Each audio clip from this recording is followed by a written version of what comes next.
మీరు కొత్తగా business start చేయాలనుకుంటున్నారా? మార్చ్ 16, 17న హైటెక్స్ లో ఫ్రాన్సెస్ ఇండియా బిగ్గెస్ట్ ఫ్రో ఎక్స్పో. ఎవరైతే ఈ ప్రభుత్వాన్ని పడగొడతానో, ఈ ప్రభుత్వానికి ఏదన్నా నష్టం చేకూరుస్తా అంటే ఊర్లలోకి వస్తే పొరకాటలు తిరిగేసి కొట్టూరు రక్క ఎవడొచ్చినా సరే ఇంటి ముందరికి వస్తే ఓటు అడగనికి వస్తే చేయి జాపమని రొట్టెలు చేసేటప్పుడు వస్తే సలాకి ఎర్ర గాల్చి చేతుల మీద వాతలు పెట్టురు. అప్పుడు కానీ సన్నాసులకు బుద్ధి రాదు.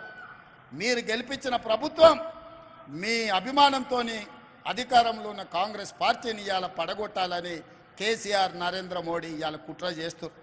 నరేంద్ర మోడీ 10 ఏళ్ళ నుంచి మనం చూడలేదా? నరేంద్ర మోడీ కదా ప్రధానమంత్రి. మనం పండించిన ఒడ్లు కొన్నాడా, కందులు కొన్నాడా, పసుపు కొన్నాడా, సోయాబీన్ కొన్నాడా, పత్తి కొన్నాడా, మిర్చి కొన్నాడా, మొక్కజొన్నలు కొన్నాడా? ఏం కొన్నాడు మనం పండించిన పంట నరేంద్ర మోడీ? ఏం కొనకపోను రైతు వ్యతిరేక నల్ల చట్టాలు తెలిసి అదాని అంబానీలకు అమెజాన్లకు దేశాన్ని 70 కోట్ల రైతులను తాకట్టు పెడుతుంటే లక్షలాది మంది రైతులు ఢిల్లీలో ధర్నా చేస్తే తుపాకీ తూటాలతో కాల్చి చంపినాడు నరేంద్ర మోడీ. ఇవాళ మన ప్రభుత్వాన్ని వడగొడతా అంటుండు. మన రైతులను ఆదుకున్నాడా? ఒక్కసారి ఆలోచన చేయండి. ఇవాళ సందెట్ల సడేమియలాక బీజేపీ ఒకటి బయలుదేరాడు మాకోసారి ఇయ్యండి. ఏందా మీకోసారి ఇయ్యనికే? 10 ఏళ్ళు మీ నరేంద్ర మోడీ ప్రధానమంత్రి కాదా? 10 ఏళ్ళు ఏం పొడిచిండు మీరు? రైతు ఆదాయం 2 చేస్తా అన్నారు. ఉన్న దివాలా తీపించిన ఇవాళ రైతులు చచ్చిపోతున్నారు. పేద ప్రతి వాడికి 2022 వరకు అందరికి ఇల్లు ఇస్తున్నారు. ఇవాళ ఇండ్లు లేక గుడిసెలలో బతుకుతున్నారు. ఇవాళ ప్రతి పేదవాడి ఖాతాల స్విస్ బ్యాంకులో ఉన్న లక్షల కోట్ల రూపాయలు తెచ్చి 15 లక్షల రూపాయలు ప్రతి పేదవాడి ఖాతా వేస్తా అన్నాడు. Silly governor వేసిండా? ఏ మాట చెప్పి ఏ మాట నిలబెట్టుకున్న నరేంద్ర మోడీ? సంవత్సరానికి 2 కోట్ల ఉద్యోగాలు ఇస్తా అన్నాడు. 10 ఏళ్ళు అయింది. 20 కోట్ల ఉద్యోగాలు ఇవ్వాలి. ఒకవేళ 20 కోట్ల ఉద్యోగాలు నరేంద్ర మోడీ ఇస్తే నా తెలంగాణకు 70 లక్షల ఉద్యోగాలు వస్తాయి. 30 లక్షల మంది నిరుద్యోగ యువకులు నమోదు చేయించుకొని రోడ్ల మీద తిరుగుతున్నారు. ఒక్కనికన్నా ఉద్యోగం ఇచ్చిండా నరేంద్ర మోడీ? ఇవాళ అమిత్ షా వచ్చిండట. ఏం చేస్తావా తెలంగాణను? దోపిడీ చేస్తావా? తెలంగాణలో నీకు ఓట్లు వేయాలన్నా ఏం చేయాలి? పార్లమెంట్లో మీ నరేంద్ర మోడీ తలుపులు మూసి తెలంగాణ ఇచ్చింది సోనియమ్మ అన్నాడు.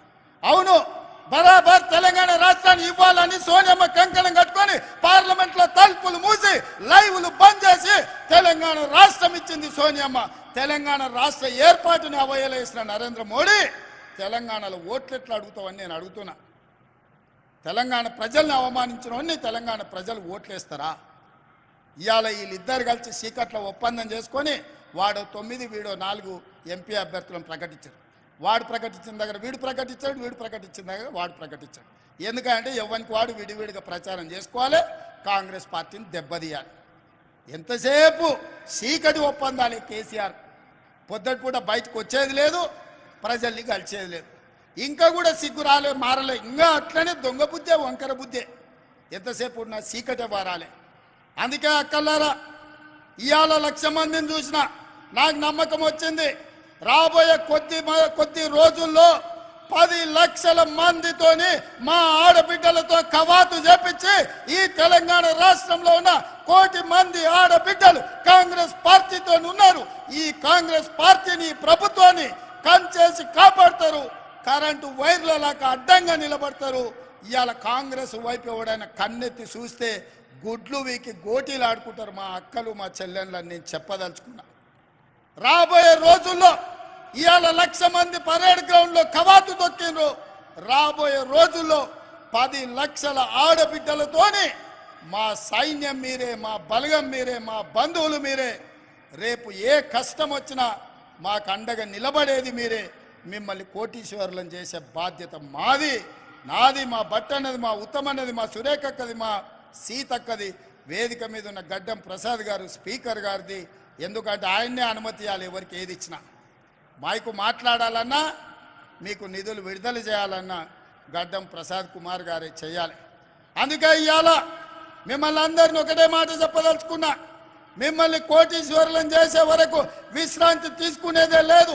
రాబోయే పార్లమెంట్ ఎన్నికల్లో 17లో 14 సీట్లు గెలిపించండి. 1 కోటి మందిని కోటీశ్వరులను చేసే బాధ్యత కాంగ్రెస్ పార్టీ తీసుకుంటుందని తెలియజేస్తూ మీ అందరి దగ్గర సెలవు తీసుకుంటున్నా.